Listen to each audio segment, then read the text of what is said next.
Esto es Filosofía de Bolsillo, el podcast para aprender filosofía en cualquier lugar. Presentado por Diego Chivilotti.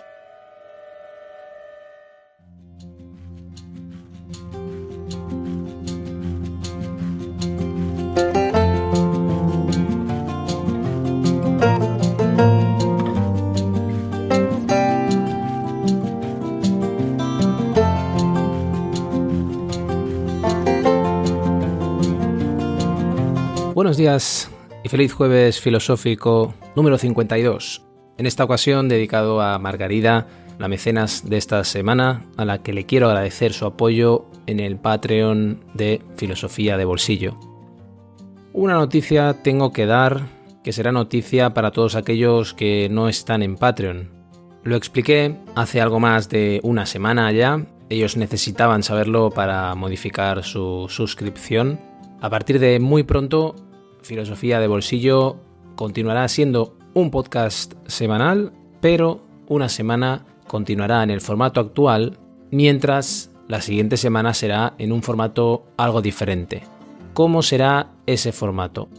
Pues serán directos en vídeo que se distribuirán también en audio. Esto lo voy a hacer porque en esos episodios alternos, quincenales, no ampliaré cuestiones con contenido nuevo como hasta ahora, sino que profundizaré en aspectos que no haya tocado con todo el detalle necesario, resolveré dudas que me hacen llegar los mecenas o que escriben en nuestro grupo en Telegram, en fin, nos servirá para priorizar la calidad por encima de la cantidad, que es siempre lo que se debe hacer, y apuntalar todas esas cuestiones que no hayan acabado de quedar claras. Siempre hay, por supuesto, es inevitable, tanto de los últimos episodios como de aquellos con los que empezamos, si recordáis, hablando de Platón, de Aristóteles.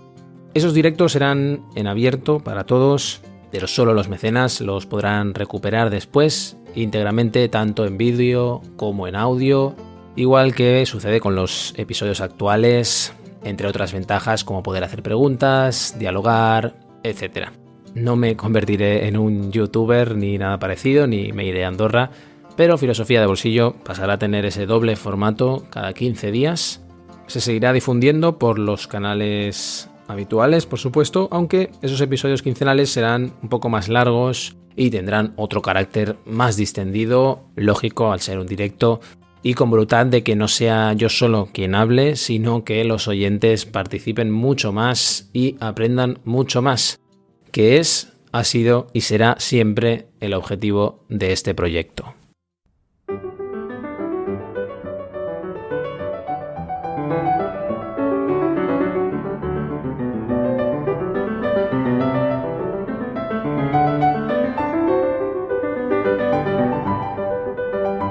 Centrémonos y volvamos a nuestra vía principal. En el último episodio nos dedicamos a hablar de Locke y entramos en su visión del estado de naturaleza, que, como buen contractualista, como explicaba, tiene gran importancia en su pensamiento político, porque es una especie de punto de partida que nos revela mucho de su antropología, de qué entiende por ser humano, qué ideas éticas tiene, qué entiende por libertad, etc. Precisamente entramos tanto en la ley como en la libertad, y aquí se nos abre otro camino, porque siempre que hablamos de libertad, en una teoría del pacto social aparece la posibilidad de romper ese pacto. Todo esto del pacto, del contrato, está muy bien, pero tendríamos que hablar de la vigencia y de la ruptura del pacto en Locke, que ya ha empezado a asomar cuando hablábamos del consentimiento. Y tú te preguntarás, pero vamos a ver, es que el pacto, ese momento racional en el que se construye una sociedad, se construye un gobierno civil, ¿es que el pacto se puede romper? Sí, se puede romper. Cuando los gobernantes no cumplen sus obligaciones, se pueden echar, se pueden deponer, porque el poder político es fiduciario, es decir, que se basa en la confianza que depositamos en aquellos que están administrando nuestros derechos, y además se concede para conseguir unas finalidades muy determinadas y no cualquier cosa. Si no cumplen aquello que se les ha encomendado, el poder debe volver a las manos del pueblo. Y de esta forma Locke lo que hace es hablar de la legitimidad de romper el pacto. Estamos legitimados para romperlo. Y eso es así, de nuevo, por el modelo de racionalidad que sustenta todo su pensamiento político. En Locke, la razón de Estado está absolutamente vinculada a la razón subjetiva. La razón de Estado, en este caso, se identifica con ese sujeto, no se identifica con el monarca, como sucedía cuando hablábamos de Thomas Hobbes. El pueblo le retira los medios de gobierno al monarca porque no ha cumplido con sus finalidades, no ha cumplido con aquello que se le encargó. La razón subjetiva puede detectar esa contradicción entre medios y fines y por lo tanto siempre el criterio recae en la razón subjetiva, recae en nosotros, los ciudadanos. Y digo nosotros porque entiendo que quien está escuchando este podcast es un ciudadano también como yo y no alguien que está ejerciendo el poder, aunque todo es posible en este mundo tan extraño. Por eso, para Locke, es indiscutible el derecho a resistir, el derecho a oponerse a una autoridad injusta. Y frente a esa injusticia, si es necesario, el pueblo debe llevar adelante una revolución.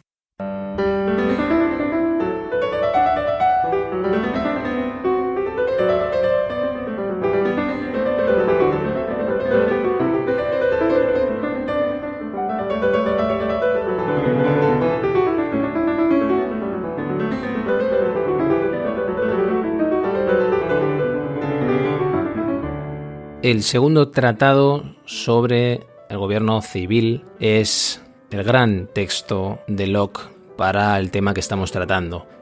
En ese segundo tratado, Locke habla del poder político, sobre todo, como tema. Y nos habla además de una estructura del Estado que se caracteriza por tener una especie de fisuras, de aperturas controladas, donde existe esa separación de poderes que divide el poder legislativo y el poder ejecutivo. Y además añade también la idea de que, a diferencia del poder ejecutivo, el legislativo no es necesario que esté siempre en ejercicio, sino que se puede reunir de forma periódica para elaborar una ley y después disolver la asamblea. Una exigencia también para que de este modo todos aquellos que han legislado se conviertan también después en ciudadanos que se deben someter a esa misma ley que han redactado, de tal manera que nos aseguremos de estar protegidos frente a la arbitrariedad y a la tiranía.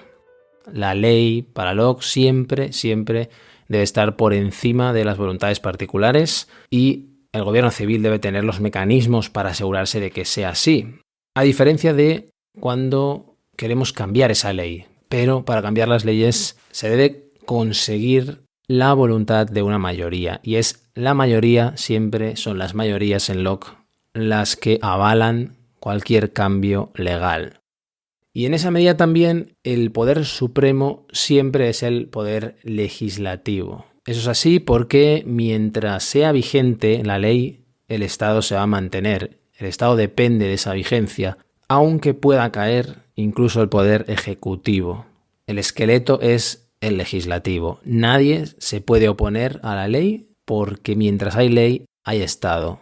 Y si hay ley y hay Estado, no hay retorno al estado de naturaleza, que es un estado sin ley.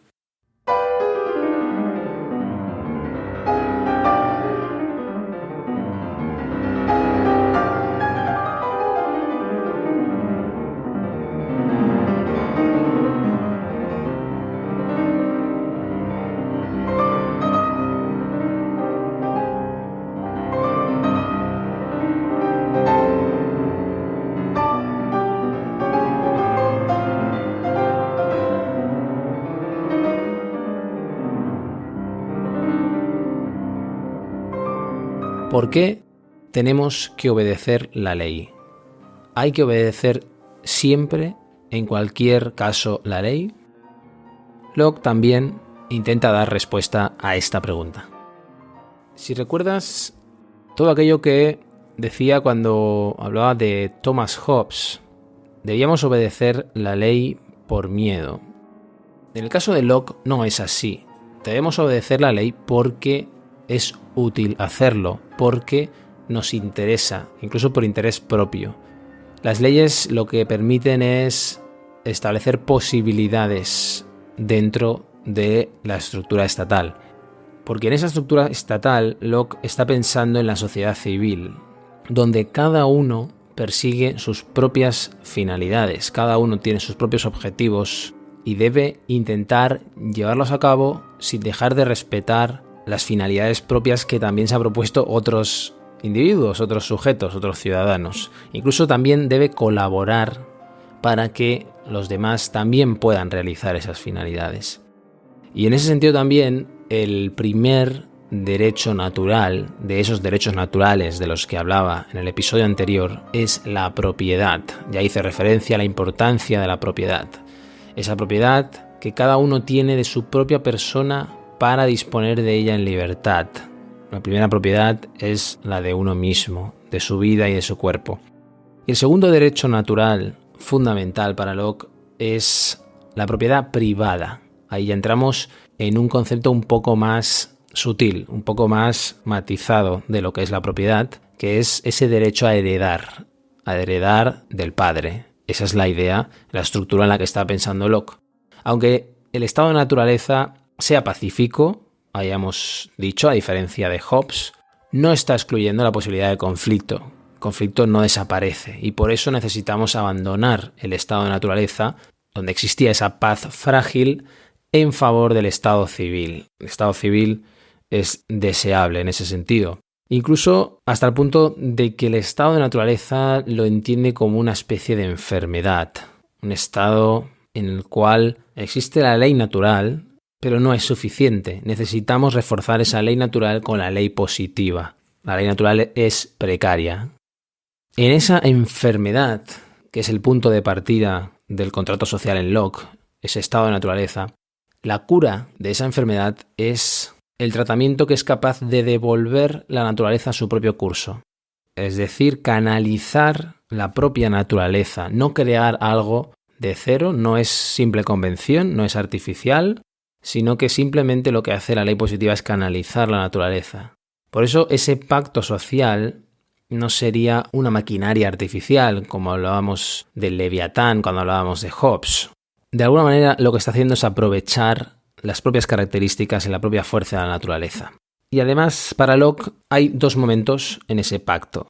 Primero, el paso del estado natural a la sociedad civil, cuando se establece el criterio de la mayoría decide lo que se debe hacer, y la segunda parte de ese pacto, que es escoger la forma de gobernarse, la forma de gobierno y también los representantes a través de esa ley positiva que se viene a añadir a la ley natural. Pero en esos dos momentos, en ese pacto dividido en dos momentos, la soberanía nunca deja de pertenecer a la sociedad civil, al Estado. Y el gobierno en eso es el material que sostiene el edificio. Entre el Estado natural y el Estado que se estructura ya en órganos de gobierno concretos, entre esos dos elementos, entre esas dos entidades, está lo fundamental, que es la sociedad civil, porque es de la sociedad civil de donde surge el poder que van a recibir los representantes, como un encargo, no olvidemos.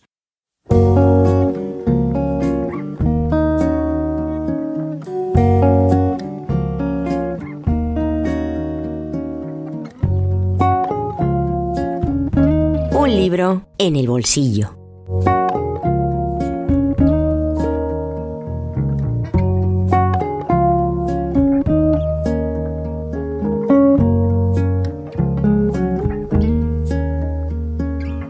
Los retos más difíciles y necesarios en la actualidad es el de fomentar una divulgación de calidad, que no apueste por rebajar o degradar los contenidos, sino por enseñar puentes que permitan cruzar al que esté dispuesto a poner algo de esfuerzo al otro lado.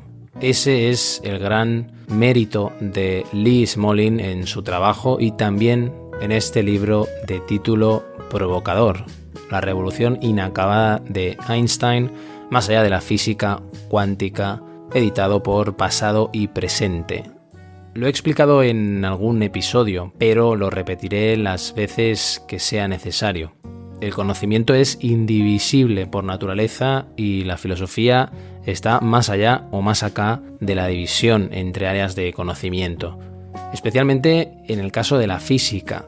Ningún filósofo que se considere tal puede hoy ignorar las implicaciones filosóficas de la física cuántica, teniendo en cuenta el profundo impacto que han producido en el pensamiento y la teoría del conocimiento del siglo XX.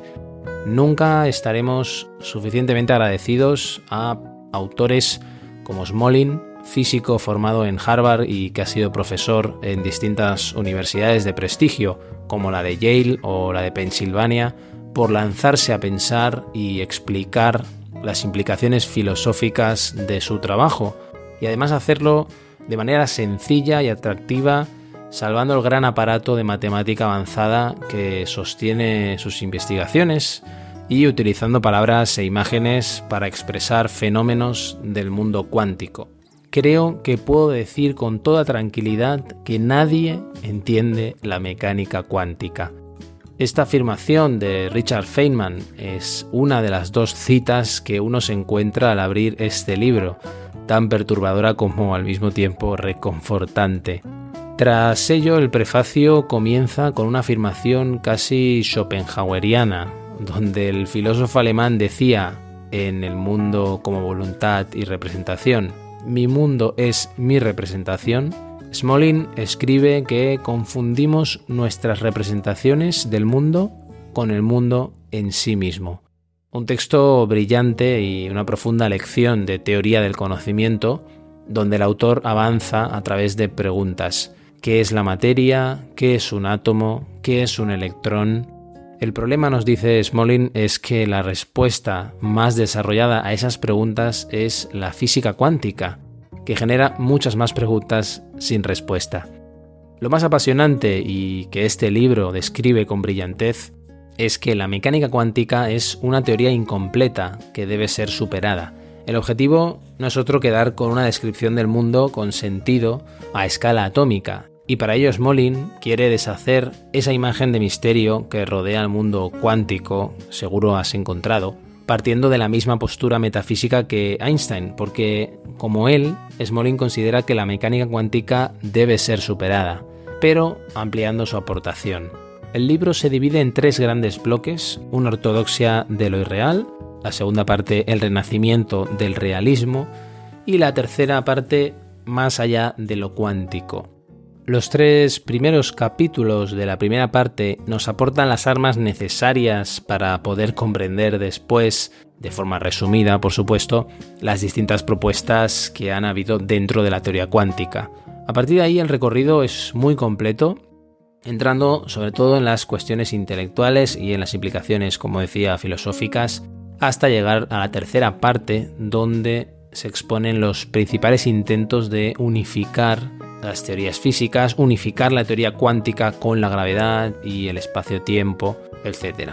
No entraré en detalles porque eso implicaría entrar en terminología y haría parecer el libro menos claro de lo que es, porque para ser claro en algo hay que saber mucho de eso, como sabe Smolin.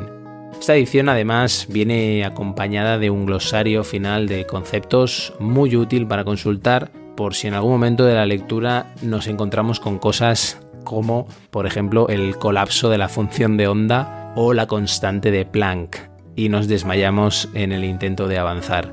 Y también con una bibliografía muy completa para seguir investigando y aprendiendo sobre la historia de la física cuántica. Por último, Smolin, que es un gran científico de nuestra época, ofrece una imagen científica de la ciencia y no cientifista, como la que tenemos que soportar cada día en los medios de comunicación, en consonancia con el espíritu estrecho que nos ha tocado vivir en nuestra época. Siempre es de ayuda un cierto sentido de humildad ante los misterios esenciales del mundo, pues aquellos aspectos que conocemos se vuelven aún más misteriosos cuando los examinamos en detalle. Eso es lo que escribe el profesor Smolin. Muchas gracias, profesor.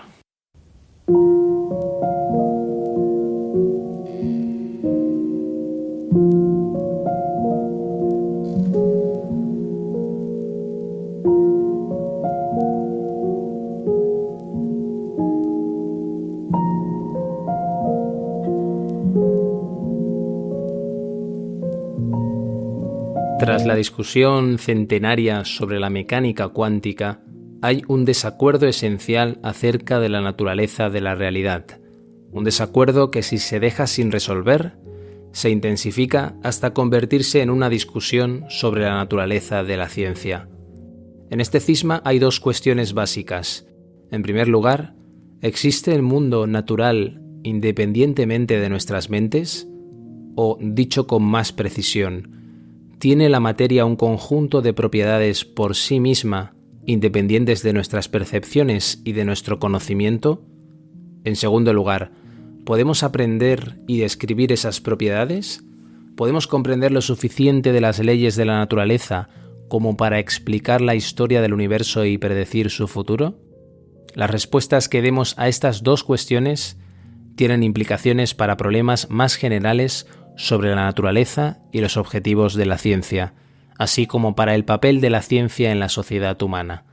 Se trata de cuestiones sobre los límites que trazamos entre la realidad y la fantasía.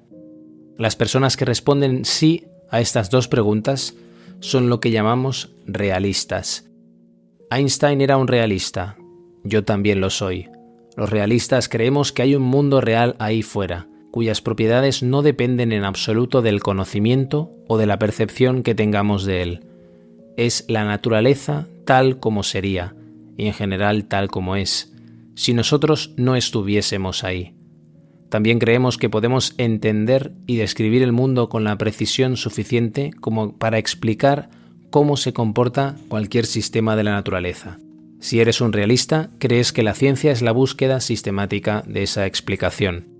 Esta postura se basa en una concepción ingenua de la verdad. Las afirmaciones sobre objetos o sistemas de la naturaleza son verdaderas en tanto en cuanto corresponden a propiedades genuinas de ésta. Si respondes negativamente a ambas preguntas, eres un antirrealista. Einstein y otros realistas creen que la mecánica cuántica nos ofrece una descripción incompleta de la naturaleza y que le faltan unos cuantos aspectos necesarios para una plena comprensión del mundo. Einstein a veces imaginó que había unas variables ocultas que completarían la descripción de la naturaleza que ofrece la teoría cuántica y creía que esa descripción completa, que incluía las variables ocultas, sería coherente con el realismo. Así pues, si eres físico y eres un realista, tienes una obligación imperiosa: superar la mecánica cuántica y descubrir cuáles son esos aspectos que le faltan, para así elaborar una teoría correcta de los átomos. Esa fue la misión inacabada de Einstein y es también la mía. Todo esto no es baladí, porque ahora, a inicios del siglo XXI, la ciencia se ve atacada desde muchos frentes, y con estos ataques también se ve amenazada la convicción de que existe un mundo real en el que los hechos o bien son ciertos o bien son falsos. Parece que varios sectores de nuestra sociedad están perdiendo el contacto con la frontera que separa la realidad de la fantasía. Lee Smolin. La revolución inacabada de Einstein, más allá de la física cuántica. Editorial Pasado y Presente.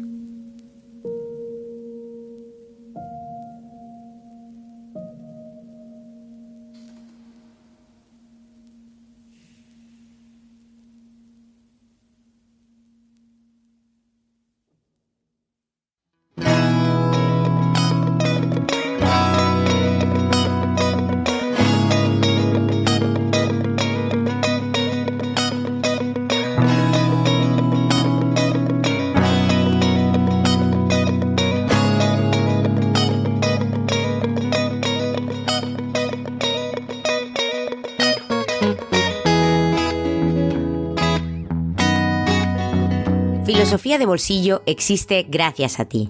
Hazte mecenas y accede a todos los contenidos en patreon.com/filosofía de bolsillo.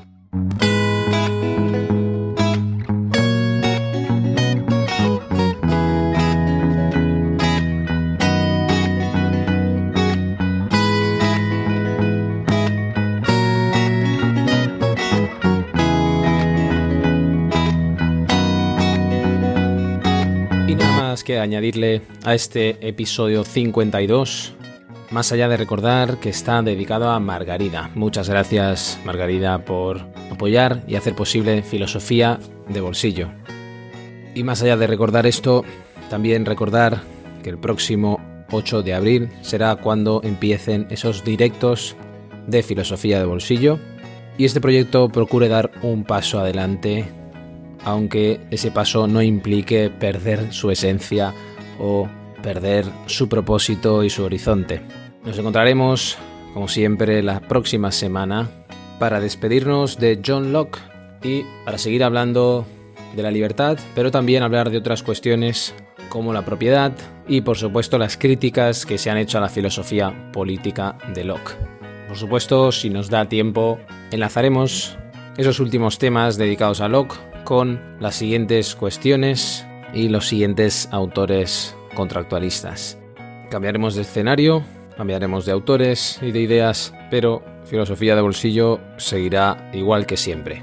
Cada semana, cada jueves filosófico, invitando a pensar, invitando a leer y también invitando a dialogar. Muchas gracias por estar al otro lado y hasta el próximo episodio.